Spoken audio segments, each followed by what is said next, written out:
The answer lies in the data. आप सबसे पहले डाटा निकालेंगे और देखेंगे कि वो डाटा आपको क्या बता रहा है।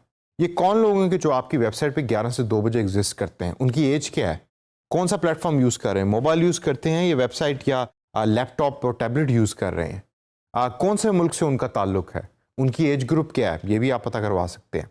ये तमाम चीज़ें जब आपको पता लगेंगी तो maybe then you will find out new insights about your own customers.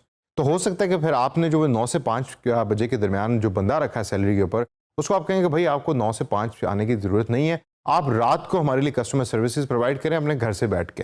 It's the digital दौर, और डिजिटल दौर के अंदर फिजिकल ऑफिस आना ज़रूरी नहीं है, तो वो अपने घर बैठ के एज ए फ्रीलांसर आपको कस्टमर सर्विसेज की सपोर्ट प्रोवाइड कर सकता है, जो आप में से काफ़ी एज ए फ्रीलांसर काम ये करेंगे भी आगे चल के। लेकिन जो डिसीजन आप ले रहे हैं ये बेस कर रहा होता है डाटा के ऊपर। अगर आपके पास डाटा मौजूद है और आपके पास डिसीजन मेकिंग पावर नहीं है, या आपको ये नहीं पता कि उस डाटा में से आपने फाइंड आउट क्या करना है, तो वो डाटा फिर आपके लिए बेकार है। अब Google analytics based on data आपकी तमाम वेबसाइट रिलेटेड, आपके इवन यूट्यूब चैनल रिलेटेड, आपकी मोबाइल ऐप रिलेटेड डाटा जो है वो सारा गूगल एनालिटिक्स जो है उसको एक्वायर करता है। एक्वायर करके उसको अपने तर्ज के ऊपर एनालाइज करके आपको डिफरेंट रिपोर्ट्स दे रहा होता है। अब उन रिपोर्ट्स में से काफ़ी ऐसी चीज़ें हैं जो आपके लिए या आपके क्लाइंट के लिए बहुत इंपॉर्टेंट होती हैं। मेरे एक्सपीरियंस में जब फ्रीलांसिंग की आप जॉब कर रहे हैं तो जो क्लाइंट है आपका वो आपको स्पेसिफिकली बता रहा होता है कि आपने मुझे इन पैरामीटर्स और इंडिकेटर्स का डाटा रेगुलरली शेयर करना है। लेट्स से हर हफ्ते के बाद आपने मुझे प्रेजेंटेशन देनी है बेस्ड ऑन द डाटा कि मेरी जो वेबसाइट है वो परफॉर्म कैसे कर रही है, उस पर विजिटर्स बढ़ रहे हैं या कम हो रहे हैं। मैं आपको पैसे दे रहा हूँ कि आपने मेरी वेबसाइट के विजिटर बढ़ाने हैं, और उसका जो वो रिजल्ट है, जो असेसमेंट है, that will be based on the data from Google analytics. तो ये तमाम चीज़ें जो आप कर रहे होंगे वो बेस्ड कर रहे होंगे गूगल एनालिटिक्स की डाटा पे। अब ये डाटा आपको रिसीव कहाँ से हो रहा होता है? Of course from the Google analytics software. Straight forward process है। ज़रा दोबारा वापस सॉफ्टवेयर में चलते हैं और देखते हैं कि डाटा किस किस तरह का मौजूद है और कहाँ कहाँ से एक्सेस होता है। जैसे आप गूगल एनालिटिक्स को लॉग इन करेंगे तो आपके मेन स्क्रीन जो है वो डाटा से पूरी फिल्ड होगी।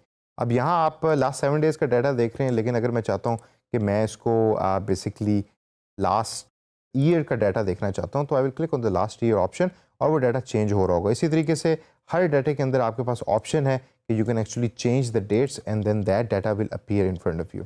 अब फॉर एग्जाम्पल अगर मैं पहली चीज़ देखूँ, पहला जो मेरे पास ब्लॉक आ रहा है डाटा का, उसमें देखूँ तो ये नंबर ऑफ़ यूज़र्स का डाटा है, और एक दिन 52 यूज़र्स फॉर एग्जांपल मार्च और अप्रैल के महीने के अंदर मेरे पास रिसीव हुए उस पर्टिकुलर वेबसाइट पे, जो यहाँ मैंने एज एन एग्जांपल ट्रैकिंग के लिए डाली थी। यहाँ डिसीजन मेकिंग की जो इंपॉर्टेंट चीज़ आती हुई आती है कि आपने देखना है कि उस दिन आपने क्या ऐसा किया था कि आपके जो नंबर ऑफ़ यूज़र्स हैं उस वेबसाइट के ऊपर वो इतने इंक्रीज़ हुए। क्या आपने कोई पेड कैंपेन चलाई थी, या आपने अपनी वेबसाइट में कुछ चीज़ चेंज की थी जिसकी वजह से यूज़र्स जो हैं वो चेंज हुए।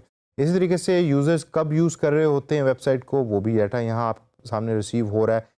This is a very important data which actually tells you, जैसे जैसे आप इसकी बैकग्राउंड में या हिस्ट्री में जाते रहेंगे तो ये डाटा और मज़ीद पॉपुलेट होता रहेगा। For example this is my last year data, कब लोगों ने यूज़ किया उसको, कितने बजे यूज़ कर रहे हैं। उसके बाद अगर हम उसको स्क्रॉल डाउन करके देखें तो यूज़र एक्विजिशन का डाटा भी आपको यहाँ रिसीव हो रहा है कि आपने जो लोग आपकी वेबसाइट पे आ रहे हैं वो बेसिकली कौन सी वेबसाइट से आ रहे हैं या कहाँ से आ रहे हैं। सोशल नेटवर्किंग से आ रहे हैं, किसी और वेबसाइट का रेफरल है, ऑर्गेनिक सर्च है जो गूगल के थ्रू हो रहा है, या डायरेक्ट आप वेब एड्रेस को लिख के आ रहे हैं। ये तमाम चीज़ें जो हैं वो इधर रिसीव हो रही होती हैं। तो इधर भी अगर आप देखें तो यहाँ फॉर एग्जांपल जो हमारे पास यहाँ स्पाइक था 52 यूज़र्स का, तो यहाँ डाटा ये हमें बता रहा है कि उसमें ऑर्गेनिक सर्च के थ्रू लोग बहुत ज़्यादा आए। 36 people came from organic search. तो हो सकता है कि उस एक दिन या उन 2-3 दिनों के अंदर जब यूज़र्स बेस बढ़ी है तो शायद हमने paid campaign of Google AdWords launch की होगी, सर्च कैंपेन, जिसकी वजह से जो हमारी ऑर्गेनिक सर्च है वो बढ़ गई हमारे वेबसाइट के ऊपर।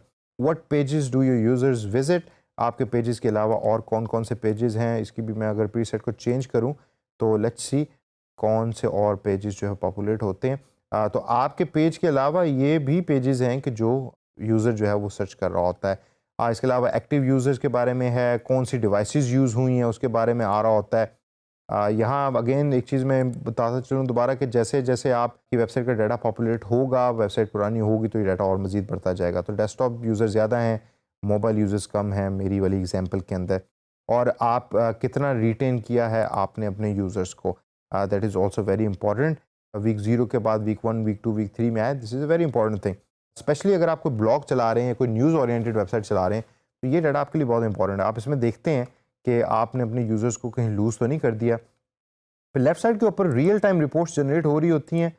जैसे जैसे आपकी वेबसाइट लॉन्च हो चुकी है, ऑनलाइन है, तो आपको पता लग रहा होता है कि कौन लोग कहाँ से इस टाइम आपकी वेबसाइट के ऊपर एग्जिस्ट करते हैं। इसके अलावा ऑडियंस रिपोर्ट आपके सामने आ रही होती है कि ऑडियंस के बारे में जो मेन एनालिसिस है वो तमाम आपके सामने रिसीव हो रहा होता है। इसके बाद अगर हम ऑडियंस के बाद देखें तो हमारे पास एक्विजिशन है, बिहेवियर है और कन्वर्जन का डाटा भी है कि जिसको यूज़ करके आप फर्दर डिसीजन मेकिंग कर सकते हैं। एक टाइम होता था कि डाटा जो है वो हमेशा डराया करता था कि इतना मुश्किल है उसको एनालाइज कैसे करना है, लेकिन अगर आप नोट करें तो एक बिल्कुल बेसिक लेवल के ऊपर just on one click you have a lot of information. अब आपकी एग्जांपल हो सकता है मेरी एग्जांपल से बेहतर हो, आपके पास ज़्यादा डाटा मौजूद हो क्योंकि आपने वेबसाइट ऐड किए हुए कुछ अर्सा हो गया और डाटा बिल्डअप हो गया, तो ये जो तमाम फिगर्स हैं वो आपको और मज़ीद इंसाइट्स दे रही होंगी आपके डाटा के अंदर और एज वेल एज आपको हेल्प आउट करेंगी आपकी डिसीजन मेकिंग के अंदर। तो गूगल एनालिटिक्स को अपने तौर पे यूज़ करें और इसको अपनी एक हैबिट बनाएं और डाटा बेस्ड डिसीजन जब आप करना शुरू कर देंगे तो आप भी खुश होंगे, क्लाइंट भी खुश रहेगा और आपकी परफॉर्मेंस भी बहुत बेहतर होगी एज ए फ्रीलांसर।